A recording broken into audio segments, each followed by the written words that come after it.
আপনাদের আজকে মাদ্রাসা কি হবে? আপনারা খুশি না বেজার?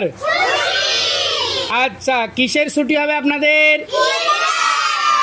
আচ্ছা, ঈদের ছুটি হবে, তাই তো? ঈদের ভিতরে বাড়িতে গিয়ে বন্ধের ভিতরে প্রতিদিন কমপক্ষে কয় ঘন্টা পড়বেন? 1 ঘন্টা, ঠিক আছে? হ্যাঁ, বাড়ি গিয়ে বেশি বেশি কি দেবেন? ছেলেরা তার বাপের সাথে মায়ের সাথে দাদার সাথে কোথায় যাবে? নামাজ পড়তে যাবে। কোথায় যাবে? এবং যারা মেয়ে আছে তারা তার মায়ের সাথে দাদির সাথে কি পড়বে?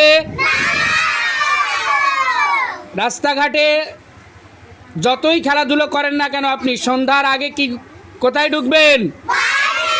বাড়ি ঢুকবেন, কারণ এখন প্রচুর পরিমাণে কি আছে? হ্যাঁ, অপরিচিত কেউ কিছু দিলে বা ডাকলে তার কাছে যাবেন? অপরিচিত কেউ কিছু দিলে তার তা খাবেন? এই বিষয়গুলো খেয়াল রাখবেন, ঠিক আছে?